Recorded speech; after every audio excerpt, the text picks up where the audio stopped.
Kan artinya dua-duanya punya hak Bang untuk menggunakan merek itu. Kenapa polisi kok menjadi semudah itu untuk kemudian meningkatkan kasus ini, menetapkan si terlapor jadi tersangka?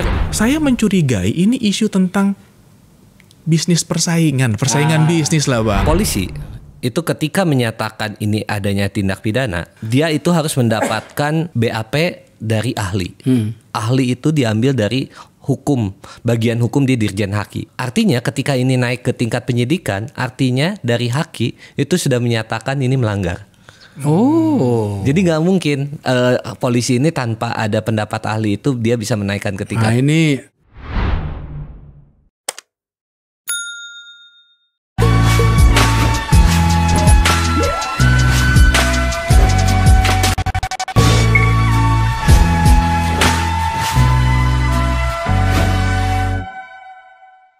kita mengasuh sedikit dari politik. Kita bicara tentang hal-hal yang sering terjadi di masyarakat kita. Dan kali ini saya ingin membahas tentang merek.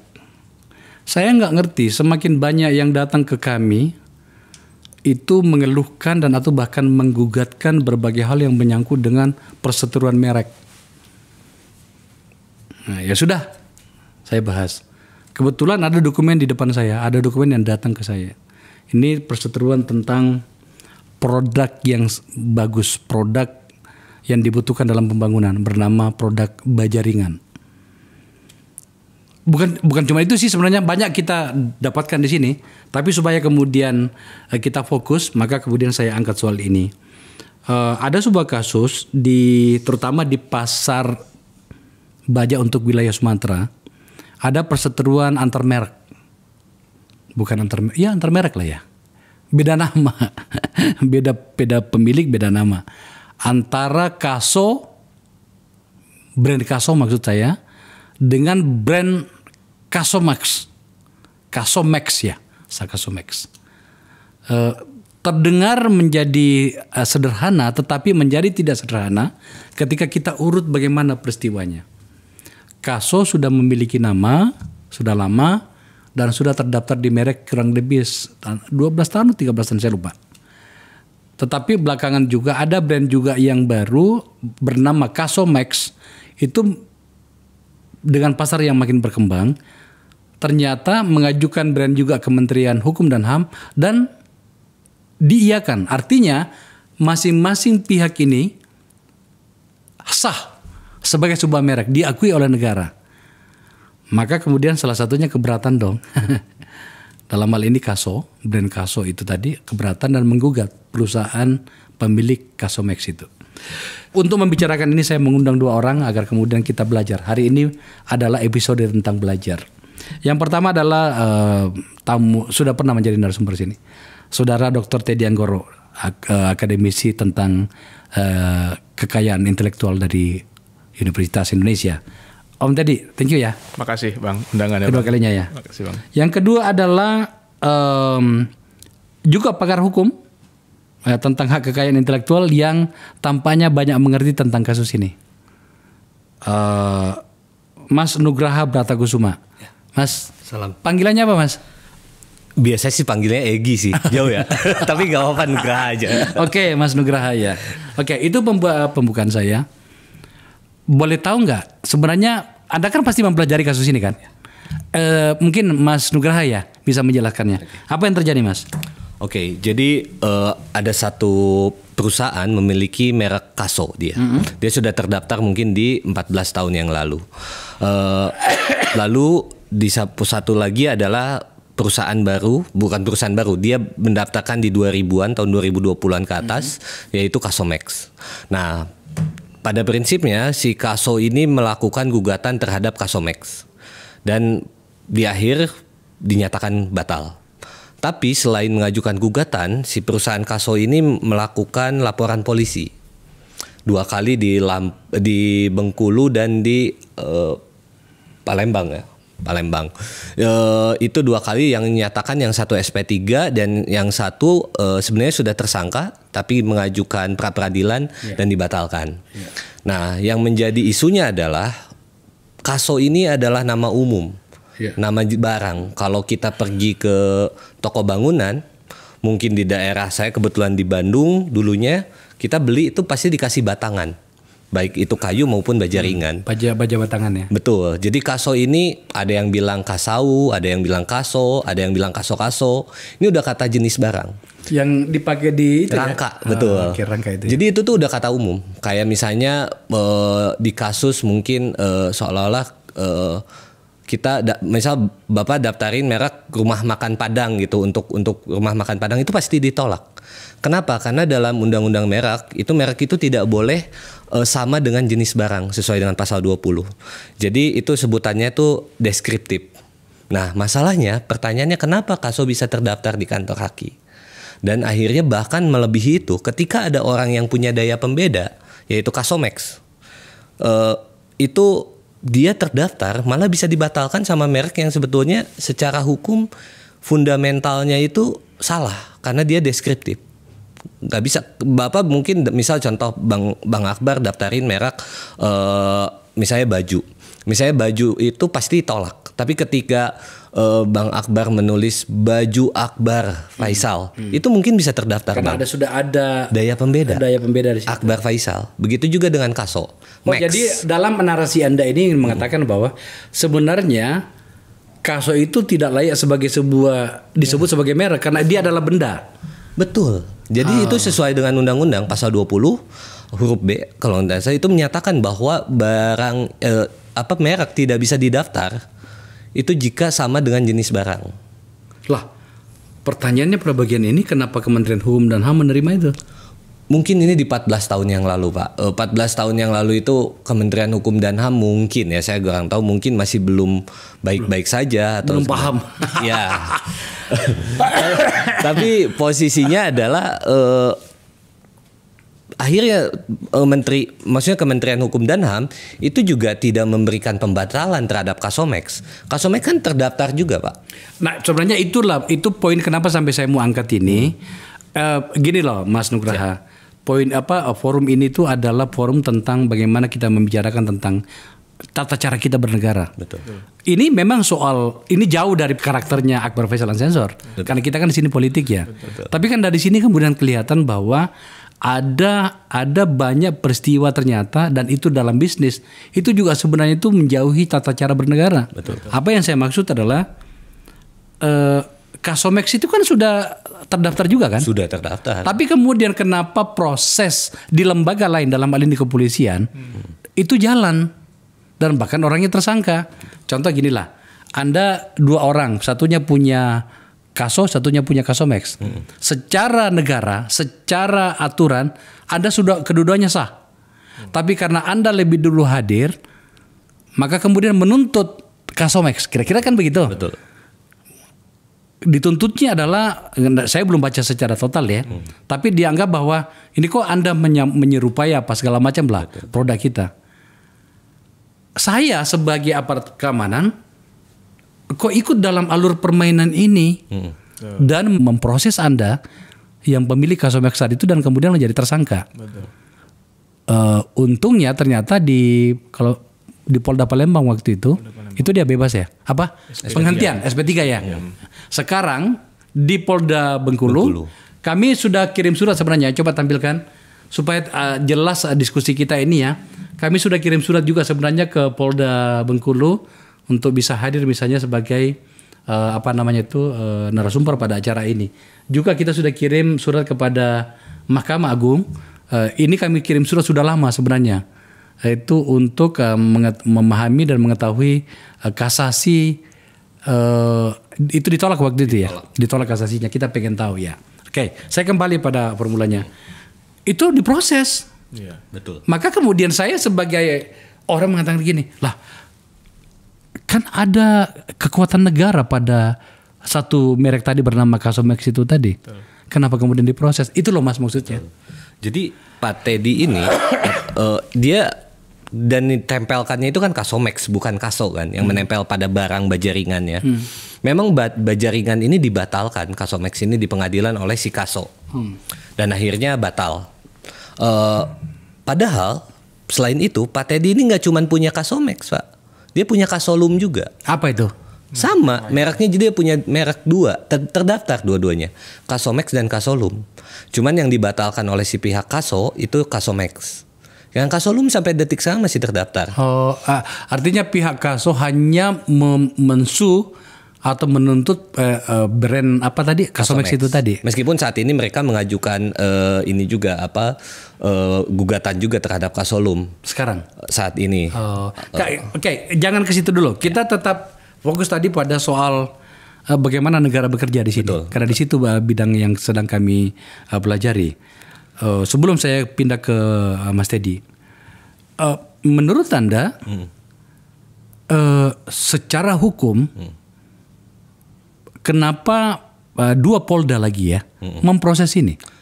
Oke. Memang secara undang-undang merek itu tidak boleh jika ada yang menjual belikan, memproduksi barang yang memiliki persamaan pada pokoknya dengan merek terdaftar, itu merupakan pidana. Oh. Pidana, Pak. Tapi pertanyaannya satu, masalahnya Pak Teddy ini bukan berarti dia tidak punya merek itu. Dia kan terdaftar mereknya, Pak. Contoh misalnya Bapak punya merek misalnya Nike gitu ya. Saya tidak punya. Saya bikinlah merek Nike One gitu. Nike One. Bapak bikin laporan polisi bisa. Mungkin saya jadi tersangka bahkan terpidana. Tapi masalahnya saya punya merek juga Nike One. Sama-sama terdaftar. Artinya kita kedua belah pihak punya dasar hukum yang sama. Nah, saya nggak paham bagaimana penyidik bisa seberani itu melakukan meningkatkan ini ke tahap penyidikan dan bahkan menetapkan tersangka Pak Teddy. Meskipun ternyata di kemudian hari Pak Teddy mengajukan pra peradilan dan menang dan batal. Banyak sekali kecacatan. Salah satunya ternyata si pelapor Caso ini tidak punya kuasa dari direksi perusahaannya. Itu kan yang hal udah nggak punya kuasa. Terus kenapa diterima? Nah itu dia. Makanya pra peradilan juga dianggap gagal. Jadi kok penyidik bisa seberani itu melihat kuasa dilihat kan berarti kan harus dapat kuasa dari si direksi kan. Iya. Ini nggak ada. Kok bisa menerima dan memproses bahkan. Tapi bahkan siapa tahu barangkali memang ada laporan bahwa ini merugikan publik tanpa harus ada apa ya? Enggak. Dasar merek itu delik aduan, Pak. Merek itu bukan delik biasa. Jadi dia masuk delik aduan. Delik aduan nggak bisa tiba-tiba polisi gerebek tanpa ada aduan dari si pemilik merek. Nah, pemilik merek artinya tidak punya legal standing untuk mengajukan. Kenapa? Karena dia tidak memberikan kuasa kepada si orang legalnya. Nah, akhirnya tapi yang lucu adalah sampai penetapan tersangka. Sudah Pak Teddy ini punya dasar merek, Casolum, Casomex. Artinya kalau jadi penyidik harusnya dia mungkin lebih fokus kepada restoratif justice mungkin. Atau yang kedua dia ini tidak punya landasan surat kuasa, kok masih berani sampai menetapkan tersangka? Ya buktinya sampai di pra peradilan kan menang Pak Teddy ini. Ya itulah yang menurut saya yang harus dikritisi, bernegara ini jangan sampai alat penegakan hukum ini jadi alat yang salah gitu Pak. Sampai di situ. Saya ke Mas Teddy. Ini wilayah Anda nih karena Anda seorang akademisi. Sebenarnya pada kasus seperti ini, dan ini bukan cuma yang pertama loh ya. Betul. Banyak kita temukan di lapangan. Betul. Gitu ya.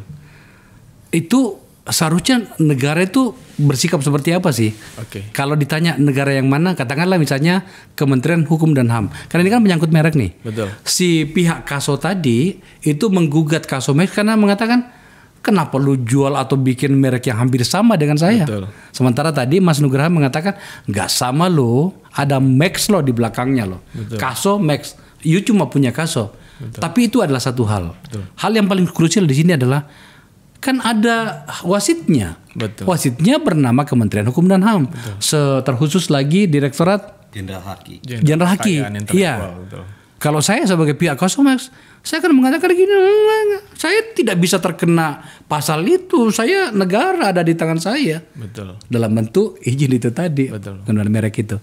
Dari sisi akademik gimana, Mas? Iya. Jadi ketika kita bicara tentang kekayaan intelektual Bang, khususnya merek, sebenarnya kita bicara tentang daya pembeda ketika orang mau berbisnis, gitu ya. Nah, untuk dikatakan dia punya daya pembeda, sistemnya negara harus kasih, pemerintah dalam hal ini, karena dia sistemnya konstitutif Bang. Jadi harus melalui tahapan pemeriksaan, mulai dari pendaftaran, diumumkan. Diumumkan ini tujuannya supaya kalau ada orang yang merasa keberatan, dari awal udah tahu nih Bang. Setelah diumumkan nggak ada keberatan, diperiksa secara substantif oleh Kementerian Hukum dan HAM. Setelah itu, kalau memang ada dianggap ini ada kesamaan dengan merek sebelumnya atau ada itikat buruk lah, macam-macam lah, akan dikasihkan usul tolak. Dijawab lagi oleh si pemohon. Baru kemudian nanti akan di-granted istilahnya, diberikan hak. Jadi prosesnya panjang nih Bang. Iya kan? Jadi ini adalah pemberian hak yang sudah melalui proses yang panjang. Nah, artinya di sini pemerintah harus bertanggung jawab sebenarnya dengan apa yang dia berikan. Dari informasi yang disampaikan oleh Pak Egy tadi, Pak Nugraha tadi, ini kan tahapannya sudah dilalui semua nih. Baik dari pihak Kaso maupun dari pihak Kasomex ya. Ditambah lagi tadi ada info bahwa Kasomex ini juga memegang merek Kasolum, ya kan? Jadi artinya dua-duanya punya hak. Kan harusnya ketika ini masuk ke tahap misalnya yang tadi saling lapor pidana, ini kan Kementerian Hukum dan HAM harus punya posisi. Ini apa sih sebenarnya? Kalau ternyata dua-duanya punya hak, artinya bukan pidana dong. Iya kan Bang? Karena begini loh, kita bicara tentang pidana, kita harus bicara tentang itikat buruk, tentang tidak memiliki hak. Kan artinya dua-duanya punya hak. Iya kan? Harusnya ini dimediasi. Saya pikir di Kementerian Hukum dan HAM ada direktorat yang bukan hanya bicara tentang penegakan hukum, tapi juga penyelesaian sengketa. Iya kan? Kan restoratifnya itu di situ. Di situ. Jadi kita bilang harusnya nggak perlu sampai ada orang pelaku usaha yang dalam tanda kutip baru grow up gitu ya, melawan yang besar kemudian menggunakan instrumen-instrumen penegakan hukum pidana. Kan artinya nanti negara ini secara ekonomi juga jadi nggak berkembang. Kan yang bagusnya kan yang ini besar, yang ini juga besar Bang. Disitulah sebenarnya peran dari Kementerian Hukum dan HAM. Jadi dia pertama harus mempertanggungjawabkan produk yang sudah dia keluarkan, yaitu sertifikat merek tadi. Yang kedua, kalaupun memang terjadi sengketa, selesaikan dong, jangan sampai ke pidana. Ini dua merek ini berkelahi ini sejak tahun berapa? Sejak mungkin sudah 5-6 tahun mungkin ya. 5-6 tahun mungkin pertarungannya ini. Ya, tapi kan tadi disebutkan baru 2023 kan dapat anunya ya. Enggak, maksudnya kan ada beberapa merek Pak Teddy ini kan banyak merek juga kan, ada Kasomex, Kasolum, Traso segala macam. Mungkin proses dari awal dilaporin pidana dari segala macam itu mungkin di 4 tahun mungkin ya. Jadi udah memang cukup panjang. Saya tetap di Mas Teddy dulu. Dari sisi kacamata akademik itu pada kasus ini siapa yang paling bertanggung jawab pada kerumitan ini? Kalau saya melihatnya harusnya Kementerian Hukum dan HAM dong. You harus menjadi pengadil yang benar nih. Betul. Dan dalam hal ini juga kepolisian sebagai pemegang otoritas hukum itu jangan asal serampangan juga kan kira-kira gitu ya. Betul. Klien Anda sempat jadi tersangka ya? Sempat.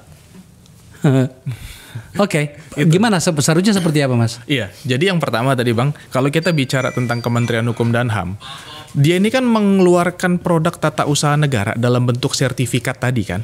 Ini kan harus dianggap benar Bang sampai dengan dibatalkan. Jadi dia harus bertanggung jawab lah terhadap produk yang udah dia keluarkan. Ya kan? Kedua, kalau ternyata produknya ini dalam tanda kutip yang satu dapat, yang satu juga dapat, ada kisruh gitu ya. Maka yang harus dia lakukan tadi memediasi, menyelesaikan sengketa ini supaya tidak saling kontraproduktif. Ngapain masih saling bunuh Bang?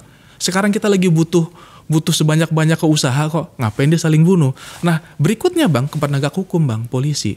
Polisi kan harusnya bisa melihat ya, karena dia harus membuktikan apakah seseorang ini melakukan tindak pidana itu dengan hak atau tidak dengan hak.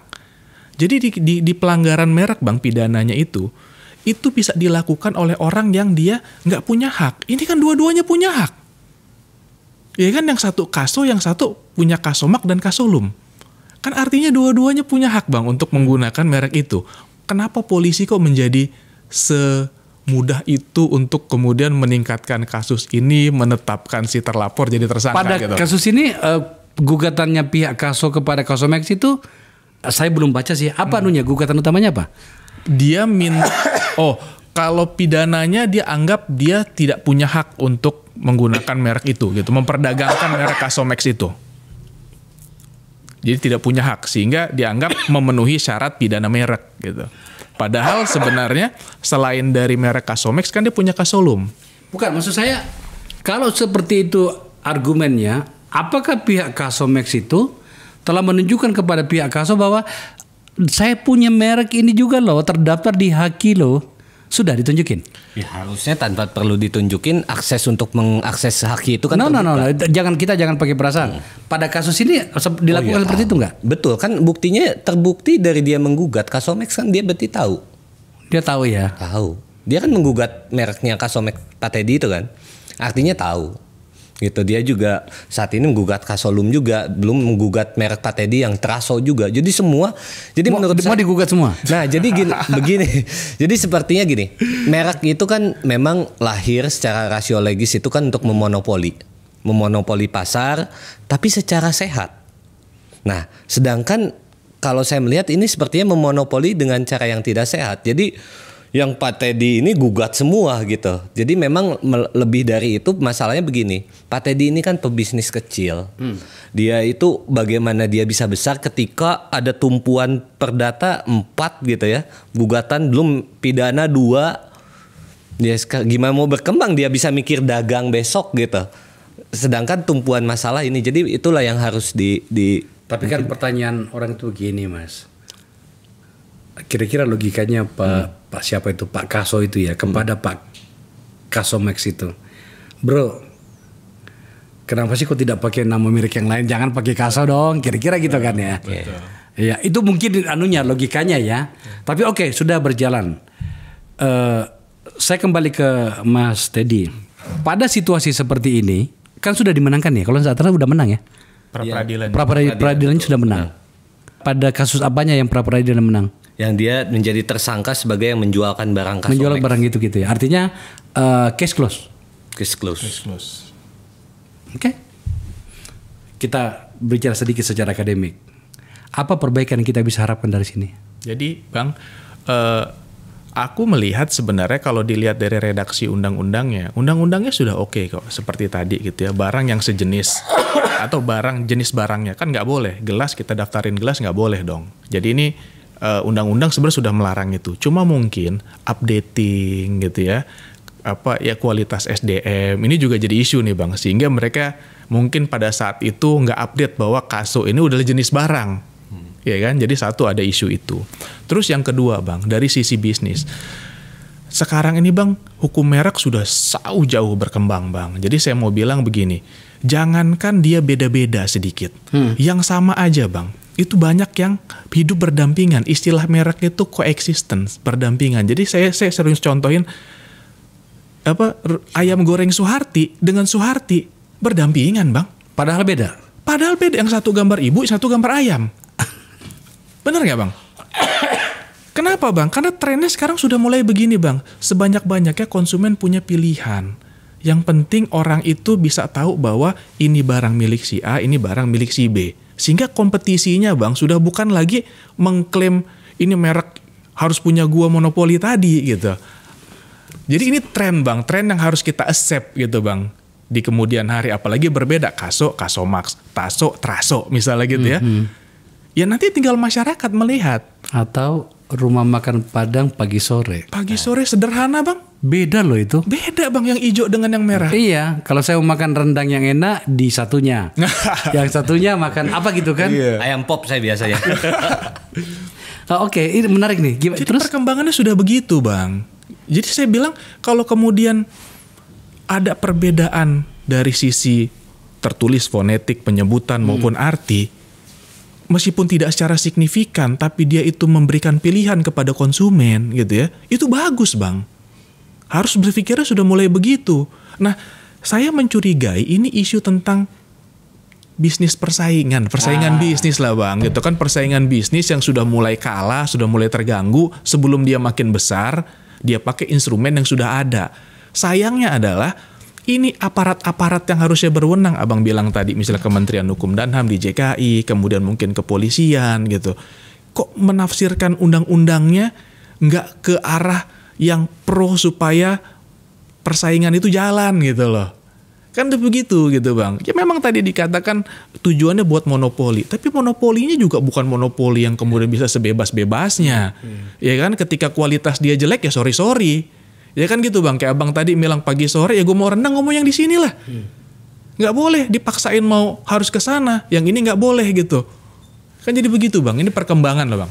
Pada situasi seperti ini yang selama yang Anda ikutin sebagai seorang akademisi untuk soal merek itu, seberapa banyak sih? Banyak Bang. Banyak ya? Banyak. Saya bisa bilang bisnis yang food and beverage Abang bilang tadi itu udah jelas. Terus ada bisnis pakaian Bang, berantem gitu ya. Sama namanya, akhirnya udah lapor-laporan polisi. Ada lagi bisnis plastik aja ada Bang. Jadi ini sudah jadi kayak tren. Kenapa? Karena tadi undang-undangnya memungkinkan untuk itu, tapi isunya sebenarnya bukan di undang-undangnya.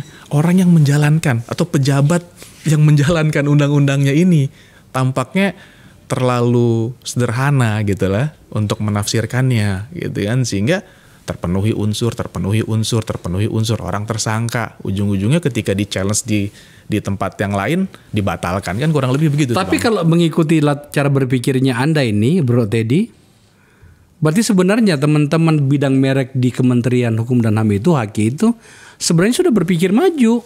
Dia memberikan izin kepada Kasomex, sementara sudah ada merek kasus sebelumnya. Sebenarnya sudah agak maju cara berpikirnya ya. Betul. Nah, cuma barangkali pada pihak kepolisian mungkin sedikit agak kaku memainkan aturannya, hingga kemudian diproses orang ini untuk melawan dan bebas kan gitu ya. Betul. Seperti itu cicanunya kira-kira. Betul. Jadi kalau saya Bang tadi mengkritisi Kementerian Hukum dan HAM ini dari cara dia mempertahankan produknya dia. Karena sertifikat ini kan dia yang keluarkan melalui proses yang tadi panjang itu Bang menurut undang-undang. Kan artinya baik Kaso maupun Kasomex maupun Kasolum kan produknya dia. Ya kan Bang, harusnya kan dia pertanggungjawabkan. Iya dong. Keputusan tata usaha negara itu Bang, itu harus dianggap benar sampai dia dibatalkan. Jadi kalau dia nggak pernah batalkan atau nggak pernah dibatalkan pengadilan, dia harus fight dong. Gitu ya. Kalau ternyata dua-duanya konflik, masuk ke upaya untuk penyelesaian sengketanya gitu Bang. Jadi nggak perlu sampai saling bunuh, saling lapor, saling apa gitu kan. Karena ujung-ujungnya kan gimana konsumen mau dapat pilihan terbaik kalau ternyata ada yang potensial dikit dimanfaatkan oleh yang lain untuk mematikan. Itu loh Bang sebenarnya poinnya. Artinya kita bisa simpulkan nih bahwa ternyata ini soal pasar. Pasar. Betul. Mas Nugraha,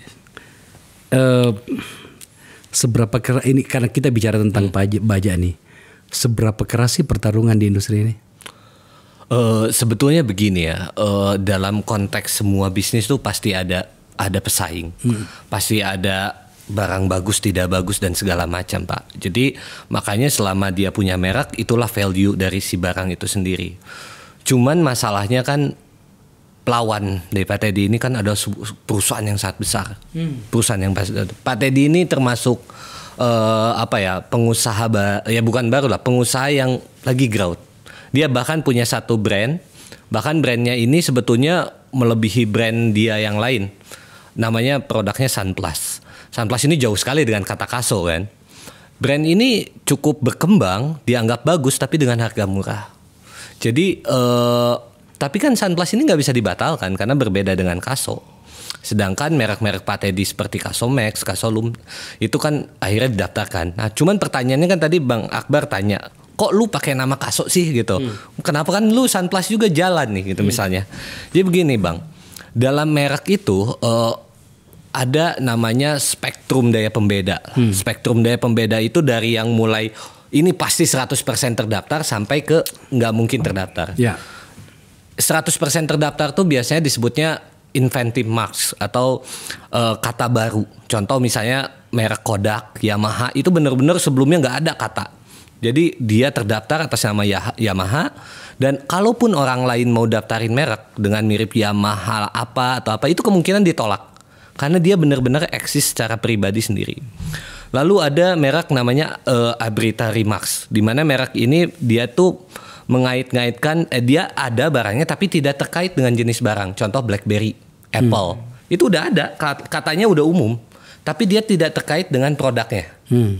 Lalu yang berikutnya ada suggestive mark, di mana barang ini secara kiasan ngasih kode atas barang itu. Contoh misalnya diabetasol. Dia untuk obat gitu ya, itu ngasih kode-kode Garuda Indonesia, berarti kan pesawat. Termasuk ini Kaso, Kasomex itu kan saya pikir itu sebagai suggestive mark karena dia ada jenis barang tapi ditambah daya pembeda Max atau Kasolum. Lalu ada juga namanya descriptive mark, merek yang kalau dia daftarkan dia sesuai dengan jenis barang. Nah ini biasanya akan ketolak. Nah ini kaso. Nah kaso ini kenapa Pak Teddy menambah Kasomex, Kasolum? Karena punya daya tingkat pendaftarannya juga tinggi. Berbeda dengan kaso tadi. Dia dalam spektrum yang tadi saya bilang inventif. Makanya kalau misalnya si pemilik kaso ini beranggapan, kok lu pakai kata kaso lah, kaso itu kata umum. Jadi wajar kantor merek, tadi kan pertanyaan kantor merek kenapa bisa ngasih pendaftaran. Wajar karena dia memberikan pendaftaran karena kaso ini jenis barang, ketika diberikan daya pembeda, boleh dia terdaftar. Memang dalam narasi atau diksi dari undang-undang itu mengatakan apa sih? Sehingga kemudian Anda mengatakan bahwa sebenarnya tidak ada alasan bagi pihak perusahaan kaso untuk menggugat Kasomex karena itu adalah produk, benda ya, benda produknya, jenis produknya, jenis barang, bukan brand sebenarnya. Tapi kan kenyataannya juga Kementerian Hukum dan HAM juga memberikannya bahkan lebih dulu lagi. Betul. Sebenarnya gitu. Itu logika seperti ini gimana kita memahaminya, Mas? Nah inilah maksud saya untuk Kementerian Hukum dan HAM juga ini jangan jadi template Pak. Ini kejadian ini tuh udah bukan sekali Pak. Contoh misalnya kalau kita dengar misal teh botol sosro, teh botol untuk kemasan untuk minuman teh botol, teh kotak itu kan sebetulnya tidak bisa. Tegas undang-undang bilang gitu. Juknisnya Kemenkumham pun harusnya menolak. Tapi kasus ini adalah kasus lama. Maksudnya cerita-cerita Kemenkumham belum menjadi Kemenkumham yang sekarang. Nah, 14 tahun yang lalu bahkan mungkin ada Aqua kalau pernah dengar, betul. Supermi itu kan yang sebenarnya tidak bisa didaftar, tapi ya sudahlah. Maksud saya saat ini harusnya kan sudah berubah. Jangan sampai jadi presiden yang sama, presiden yang buruk. Bahkan saat ini Pak Teddy sedang dalam proses mengajukan gugatan terhadap merek Kaso. Apa bagaimana? Oh, jadi balik menggugat. Balik. Kenapa? Alasannya apa? Ya jelas secara undang-undang kan tidak boleh sama dengan jenis barang, pasal 20 undang-undang merek. Jadi kan Kaso ini jenis barang. Kasonya. Kalaupun jadi merek. Iya, kalaupun seperti itu, tapi kan lebih dulu Kaso, Bro. Merek itu memang first to file, duluan daftar, tapi ketika dia bertentangan dengan perundang-undangan, itu bisa dibatalkan juga, Pak. Itu bukan berarti setiap terdaftar itu tidak bisa dibatalkan, ada fasilitasnya gitu. Ini menarik. Aku mau tambahin sedikit, Bang. Dulu itu kita pernah diributkan dengan kasus Budabar. Ingat nggak Bang dulu? Budabar. Ya. Budabar itu contoh Bang. Itu punyanya sahabat saya. Sahabat Abang. Itu contoh Bang bagaimana religion atau kata-kata yang umum atau misalnya sesuatu yang dimiliki oleh publik atau kayak jenis barang itu didaftarkan pada masa itu Bang. Diperbolehkan. Akhirnya yang dilakukan oleh Kementerian Hukum dan apa? Menghapusnya kan. Nah jadi kita mau bilang bisa saja pada saat Kaso itu diberikan 14 tahun lalu dengan keterbatasan 14 tahun lalu lah gitu ya. Orang belum ngerti bahwa Kaso itu jenis barang apa diberikan. Tapi harusnya kalau udah melihat dengan konstruksi undang-undang yang sekarang pasal 20 melarang untuk menggunakan jenis barang, inisiatifnya harus ada juga dong untuk menghapus ini. Karena terbukti gitu ya pasal merek itu dipakai buat mempidana orang gitu kan. Jadi sebenarnya titiknya bisa sampai di situ juga tuh Bang. Kementerian Hukum dan HAM kalau dia melihat bahwa ini ada yang bertentangan dengan undang-undang, ya dia accept tentang kesalahan dia perbaiki kan, bisa begitu tuh Bang. Konstruksinya kurang lebih. Iya. Sebenarnya itu Anda berdua bicara begini itu dari tadi aku pikirkan gini loh. Mungkin barangkali memang level perundangan kita untuk kasus seperti ini memang harus diperketat barangkali ya. Sama misalnya dengan yang namanya apa sih namanya itu? Kalau kita bikin skripsi itu duplikasi ya. Plagiarisme. Plagiarisme itu kan ada batasannya itu. Betul.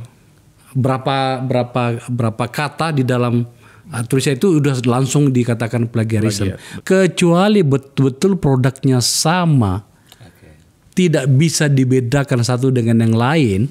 Itu barangkali baru bisa maju lebih jauh dalam hal katakanlah untuk kasus hukum ya. Iya, perlindungan gitu ya. Iya, perlindungan. Kira-kira gimana Mas Nugra? Saya mungkin gini, kalau dilihat dalam pasalnya, maksud dari persamaan pada pokoknya itu kan dia sama secara dominan, secara visual, secara bentuk dan lain-lain. Itu kan absurd juga Bang. Betul. Sama menurut Abang bisa berbeda dengan saya. Jadi memang harus ada tolak ukur yang ketika di mana yang disebut persamaan pada pokoknya. Memang tolak ukur ini ada juklak-juknisnya di dalam Kemenkumham. Tapi bagi kami sebagai lawyer atau konsultan KI memang tidak ada padanan baku yang menjadi yang definisi persamaan pada. Jadi akhirnya kita mencari persamaan pada pokoknya di putusan pengadilan, di bagaimana memutus. Nah, masalahnya peradilan kita juga kan ada yang aneh, ada yang dibilang ini sama, padahal tidak, ada yang tidak. Kalau itu tidak bisa dibantah, Bro. Gitu. Nah, jadi kan kita pilih-pilih aja jurisprudensi atau putusan mana yang menguntungkan kita, atau bagaimana contoh-contoh kasus yang menguntungkan kita. Nah, itu harus ada harus ada garis lurus yang menjadikan ini nih sama pada pokoknya. Harus diatur koridornya ya. Betul. Tadi saya tiba-tiba berpikir gini, ini berisiko loh bagi dunia, terutama dunia usaha ya. Betul. Kalau kemudian tidak ada perbaikan mekanisme untuk pengaturan. Karena saya dengar tadi Mas Nugraha mengatakan gini, ada kemungkinan Kasomex akan menuntut Kaso ya. Betul. Oh, itu saling tuntut-tuntutan, itu kapan bekerjanya kalau kayak gitu kan. Betul.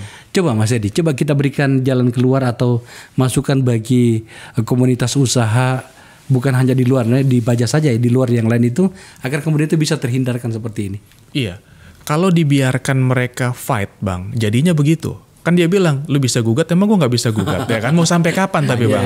Lagi-lagi tadi tuh Abang bilang, apa nih ini Ted perannya si Kementerian Hukum dan HAM ini? Kan saya bilang nama direktoratnya Bang ada penegakan hukum dan penyelesaian sengketa Bang. Jadi kayak gini, itu harusnya diselesaikan. Dia dudukan nih, misalnya awal kisruhnya apa sih? Oh gara-gara kita dulu 14 tahun lalu mengeluarkan merek Kaso, yang ini jenis barang. Kan sama aja kayak orang daftarin merek kopi tok. Jadi orang gak boleh pakai kopi lagi. Kacau kan? Jadi dia koreksi sehingga masalah ini selesai gitu. Kurang lebih di situ loh Bang, wise-nya di situ tuh. Penggambaran yang pas ini. Iya. Jadi ada sebuah benda bernama kopi. Iya. Kopi yang kita minum setiap pagi itu. Saya peminum kopi ini. Kopi ini didaftarkan. Bang. Dan diterima oleh Kementerian Hukum dan HAM. Pikiran saya sebagai pemilik kopi tadi, pemilik kopi yang saya beri merek kopi, nggak boleh ada orang yang pakai ini. Iya, dia ngerasa sudah diberikan oleh negara. Kan?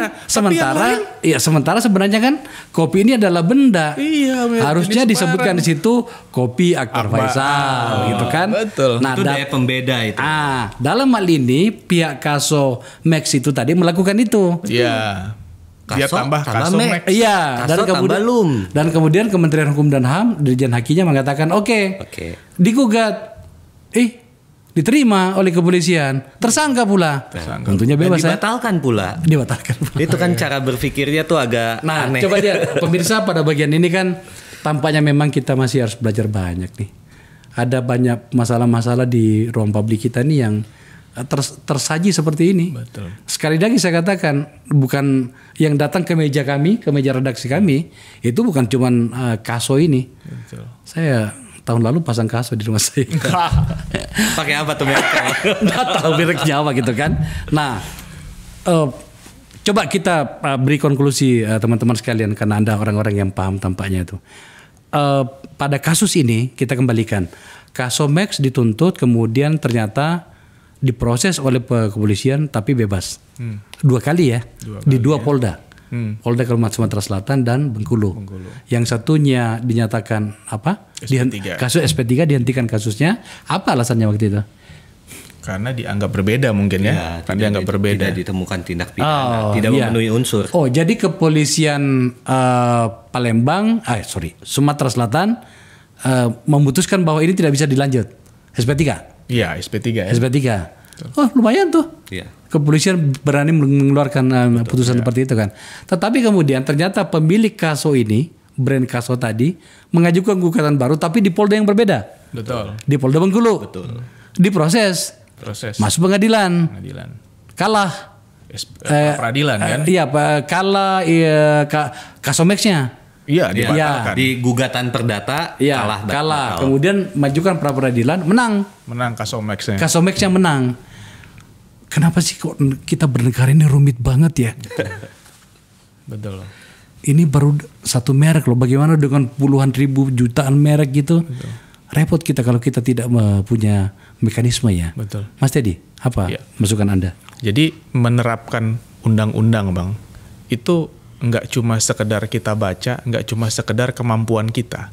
Jadi kita memang harus update juga menggunakan undang-undang itu, gitu ya, sesuai dengan perkembangan bisnis, sesuai dengan perkembangan keilmuan. Nah, saya melihat kasus ini terjadi karena Kementerian Hukum dan HAM menggunakan undang-undangnya tidak sampai di spektrum yang kita sampaikan tadi. Kepolisian juga tidak sampai di spektrum yang kita sampaikan tadi. Pengadilan juga tidak sampai spektrum yang kita sampaikan tadi. Akibatnya apa? Yang kisruh kan ya seperti Bang Akbar bilang tadi. Ini saling lapor-laporan, bisnisnya kapan, yang harusnya konsumen ini dapat barang yang pilihan barang gitu Bang ya. Oh ini bagus, ini bagus. Ini kan bisa terganggu nih Bang ke depannya Bang. Ya kan buat kita harusnya dengan kondisi kita saat ini sebanyak-banyaknya orang berbisnis. Ya kan sebanyak-banyaknya persaingan itu terjadi. Ketika menggunakan undang-undangnya dalam kondisi yang sangat sempit gitu ya, tidak wise, tidak bijak, dalam tanda kutip, apalagi kayak kita ini kan masih ada rentan tentang isu integritas gitu Bang ya, apalagi yang itu yang terjadi, ya akhirnya kisruh. Ketika kisruh, kita lihat ujungnya itu pasti rakyat yang dirugikan gitu loh. Iya kan, rakyat, karena ini berhubungan langsung dengan kebutuhan masyarakat gitu Bang. Jadi itu sih Bang, penggunaan undang-undang ini kadang undang-undangnya bagus, aparaturnya nggak bagus, kacau juga. Ini kan jadi problem nih Bang, gitu ya. Jadi berantakan situasinya. Berantakan Bang, iya kan. Jadi ini semua harus sesuai dengan porsi dan kebijaksanaan nih gitu ya. Ketika menerapkan undang-undang ini gitu ya. Jadi tujuan undang-undang tercapai Bang. Kalau nggak itu kacau ya. Terakhir, Mas Nugraha, kalau dalam situasi seperti ini masih ada saling gugat-menggugat, apakah ada peluang atau ada kemungkinan Kementerian Hukum dan HAM mencabut salah satunya? Secara prosedur tuh sebetulnya tidak ada, tapi pernah ada seperti Budabar tadi gitu. Cuman dalam konteks ini sebetulnya saya lebih ke bukan Menkumhamnya ya, tapi kepada pihak pemilik kasus saja gitu. Maksudnya bersainglah dengan sehat gitu. Dua-duanya kan pemilik, bukan. Jangan menggunakan hukum itu sebagai alat persaingan gitu. Jadi kalau mau ya di pasar ya saling jual ya, Anda branding sendiri gitu. Toh kalau dia pede pemain lama, dia pemain besar, kan harusnya dia yang lebih ini. Atau mungkin Kasomex ini sudah mulai mengambil alih pangsa pasarnya Kaso ya? Nah mungkin itu. Jadi mungkin wajar dong dia terganggu sebenarnya. Begitu. Begitu. Gitu ya. Betul. Jadi banyak lah yang seperti itu Pak. Saya ada satu kasus sedikit ini keluar dari konsep. Jadi ada satu barang sepatu, dia punya logo gitu, dimana logo ini sebenarnya sudah datang dari China, tidak ada pemilik. Jadi sudah dari 2014. Terus ada orang yang melihat ini nggak ada pemilik, dia daftarin. Dia di bisnis sepatu, dia daftarin. Setelah terdaftar, karena kan first to file kan tadi, dia melakukan somasi ke semua orang. Bahkan salah satu klien saya diminta sampai 3 miliar. Sampai orang tuh dimintain pedagang kecil, pedagang gede. Nah itu, jadi merek itu kan monopoli, tapi jangan jadi alat monopoli ini jadi hukum itu jadi persaingan usaha tidak sehat. Jadinya alat hukum ini dijadikan buat menghancurkan bisnis-bisnis yang kecil gitu. Jadi ini yang menurut saya kantor Haki, izin saya mungkin tambahkan, kantor Haki ini harus gerbang pertama kan. Gerbang pertama tidak terjadinya masalah ini. Makanya gerbang pertama ini harus diperkuat. SDM-nya harus kuat, harus ada juklak-juknis yang tegas gitu, yang sangat bagus. Terus yang ketiga, preseden lama yang cerita-cerita lama Kaso bisa terdaftar, atau mungkin Polora-Poloran bisa terdaftar berbarengan gitu. Itu lupakan gitu. Jangan sampai ada terjadi seperti ini lagi gitu. Saya bahkan sebenarnya ya, kalau seandainya saya pengacaranya pihak Kasomex itu ketika digugat, saya undang aja tuh dari Kementerian Hukum dan HAM. Dari Haki ya. Monggo Bapak Haki yang terhormat, lindungi kami, nyatakan atas nama negara bahwa kami berhak untuk ini. Kalau masih diproses juga itu berlebihan loh. Artinya kan berarti kan negara tidak diakui dalam hal ini. Wah itu nggak bisa itu. Nah menariknya begini Bang, ini terkait pidana ya misal. Polisi itu ketika menyatakan ini adanya tindak pidana, dia itu harus mendapatkan BAP dari ahli. Ahli itu diambil dari hukum, bagian hukum di Dirjen Haki. Nah, artinya ketika ini naik ke tingkat penyidikan, artinya dari Haki itu sudah menyatakan ini melanggar. Oh. Jadi nggak mungkin polisi ini tanpa ada pendapat ahli itu dia bisa menaikkan ke tingkat. Nah ini Pak Menteri Hukum dan HAM yang baru ini, sahabat saya Pak Maman ini harus mendengarkan ini nih. Pak Maman. Iya kan, ada orang dari Dirjen Haki yang mengabaikan atau tidak mengakui produknya sendiri kan, pada kasus yang Anda sampaikan tadi. Oh itu serius itu. Kalau saya menterinya tak cari orang itu, kayaknya parkir di sana lah kira-kira gitu kan. Teman-teman sekalian, terima kasih ya atas diskusinya. Ini betul-betul keluar dari jalurnya Akbar Faisal Sensor yang total politik itu ya, bukan total politiknya si Budi itu kan. Tapi maksudnya itu kita bermain di politik ya di sini ya. Cuman saya ingin membicarakan ini karena kok semakin banyak yang sampai ke meja kami. Ini aku dikriminalisasi lah. Ini ada yang mencuri pangsa pasar saya segala macam. Aku pengen tahu masalahnya. Maka kemudian saya undang Anda. Nah kebetulan memang tadi pada bagian ini kasus ini ada di paling tinggi, paling di atas dari file kami. Kita bisa belajar bersama. Mas Teddy, Mas Nugraha, terima kasih ya. Oke. Pemirsa kita belajar lagi satu hari ini. Ya jangan di politik melulu. Ini penting juga ini. Kalau rumah Anda bocor atau kayunya kemakan rayap seperti rumah saya ganti dengan kaso. Tapi ternyata bermasalah tuh antara kaso sebagai sebuah benda dan kaso sebagai sebuah merek. Apapun namanya hari ini kita belajar lagi. Itulah gunanya kita saling bercakap-cakap. Terima kasih telah menyaksikan acara ini.